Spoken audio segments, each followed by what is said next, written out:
Alright, back for part 2. Now I'm going to add the leaves, put my waterfall in, a little bit of water there at the bottom, and I don't know, maybe throw in a couple of birdies. We'll see how I feel. So, of course, I had already explained before, yellow and blue make green. And if you add like a lot of blue and a little yellow, you get bluish color. If you go the opposite, it's more yellowish color. So you try to mix them, but I mean it's completely up to you how you do it, because it is your painting. If you want to have lime green grass, that's your choice. If you want to have brown grass, again, that's completely up to you. So, and with the trees, of course, we do have some of those in the sunlight, so we're actually going to add a little white for the top to bring out the highlight on it.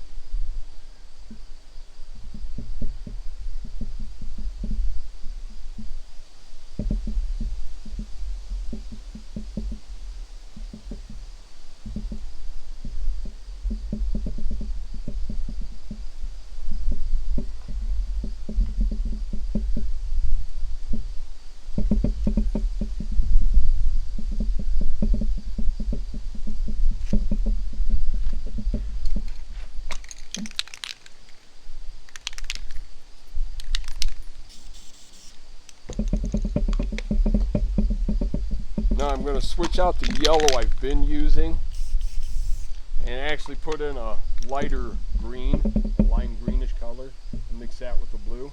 Let's see what happens. This is going down farther under the, away from the sunlight. So.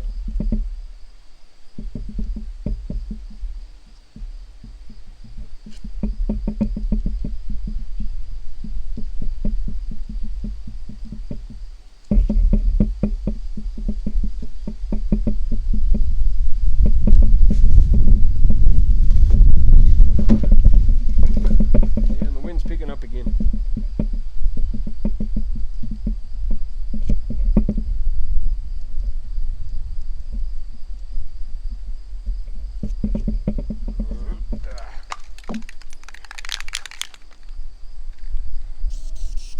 Because the wind's picking up, my paint's drying out really quick.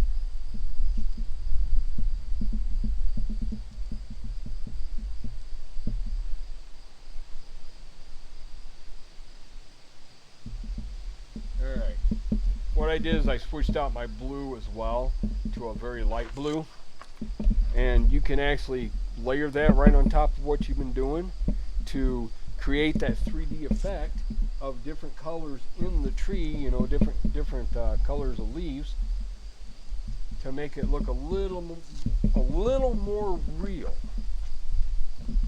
So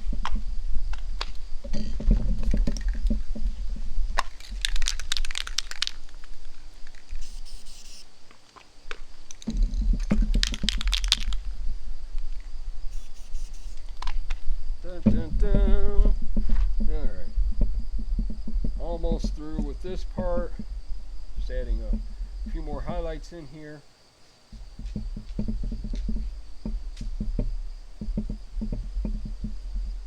Get those branches covered just a little bit more, because while you can see branches through the trees, if you got a lot of leaves, you should not be able to see them well. All right. And just touch up a little bit. Okay. A couple extra spots there. A little bit more down here. All right, there's that. Now we need Papa needs a brand new bag.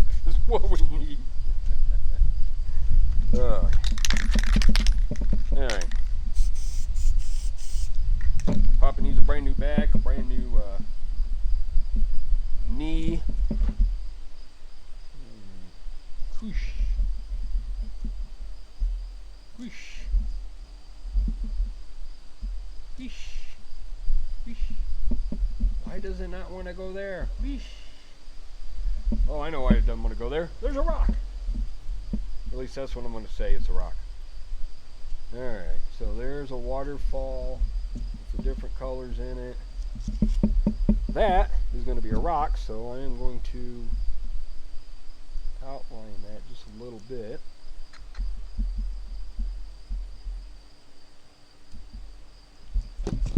And we're going to do it the old-fashioned way. A little bit of dab of black on my glove, a little bit of dab of black in there. There's a rock. That's the old-fashioned way.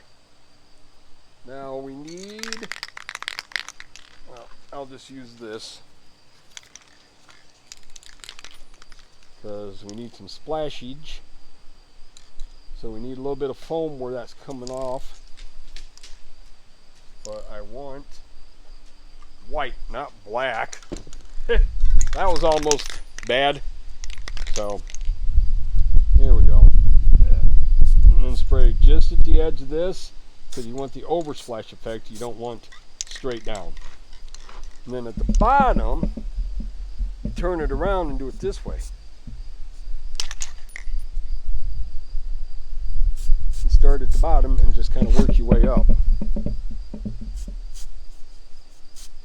till you get the splash you want. And then once you're done with that, at the bottom, I'm going to add in some white. Now I want a little bit of the black. And I also want to add in just a little bit of blue and the green, because all those colors are all mixed together up here. So you want them to reflect down here in the puddle, in the pool you're making.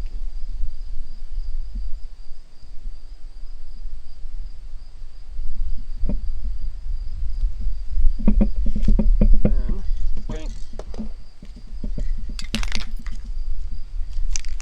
I'm going to splash, splash.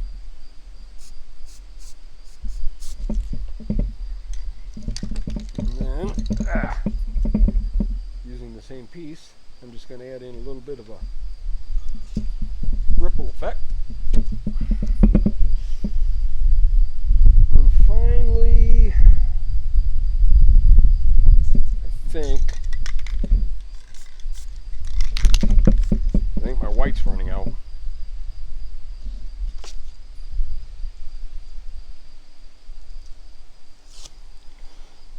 Okay. That's good enough for that. And then, as I said earlier, add a little bit of black. Take some kind of paintbrush, although I don't have a paintbrush out here, and I've already run inside way too many times for this one. So I'm going to actually just use a stick to show just how easy it is.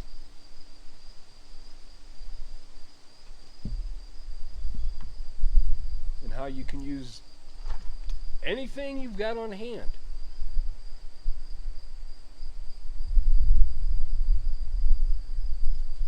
To do things like this.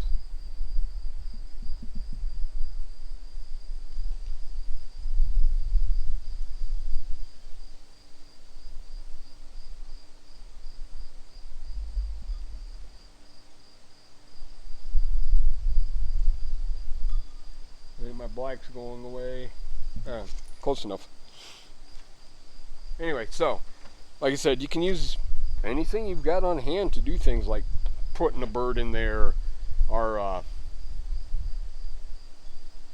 doing the splash on the waterfall, mix colors together. Personally, I mean, if you want to just use a green and then dab it on there with a paintbrush, that's your choice. You do whatever you want.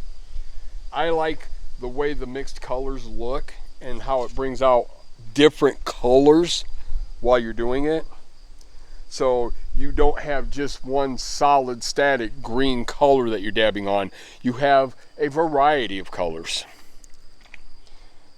You don't have just a dark green and then you switch over to a light green here. You get the blues and the greens and browns. If you mix black and red, you'll get a brownish color, a brick color. mix them all together. See what kind of colors you can come up with. Because there are way too many colors to even discuss in nature.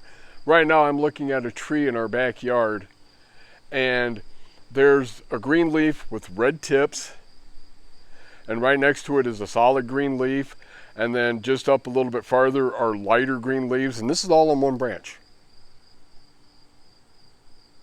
So you get a variety of colors. Even looking at grass, you don't have one solid green.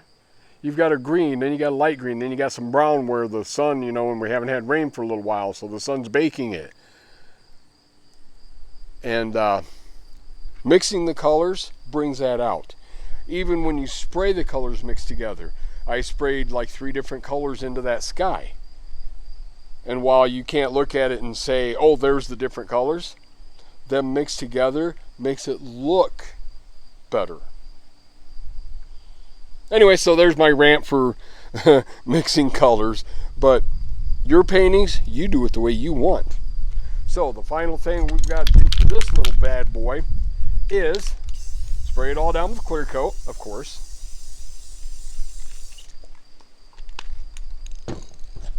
Take our writing utensil. In this case, I'm actually going to use the stick because it seems to get into there better. Put our initials, JLC, the year, because trying to put in there the date and day and everything all together might be a little much, unless you want to write it on the back. And there we go. Part 2 of this painting, I'm trying to grab it so I don't leave fingerprints all over it, is done. Nice and shiny. Got multiple colors mixed in there, multiple underbrush, a little bit of a bluish greenish water, with a rock in the background that is coming around. Looks pretty funky, pretty good. I like it. A little bit better with the waterfall next time, but give me a little more space to work with. I probably could do that. But here we go. Thanks for watching both parts. I will get these posted soon. Whew. And until next time, God bless. You know what to do. Hit that like, share, and subscribe button so I can get out there. And yeah, I know I heard one guy talking about how with us YouTubers, it's all about making the money. Well, for me, it's about making a living and surviving, because I lost my job. They fired me after I injured my knee at work.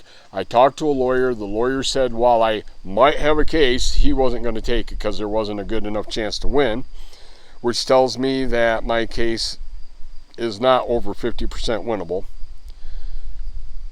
I can't get a job because everybody I talk to tells me, come back when your leg's better, which we're talking about. Well, my surgery's in October. We're talking about December or January. So I'll be another 3 months without a job. And right now it's hard to make ends meet. And we're having to make choices between, do we feed the family or pay the house mortgage? So I want to make a living. So if you could like, share, subscribe, and get me out there so maybe I can make a little money. Yeah, I'm looking to make some money. I started this though because I loved doing the spray paint art. But now I need to live.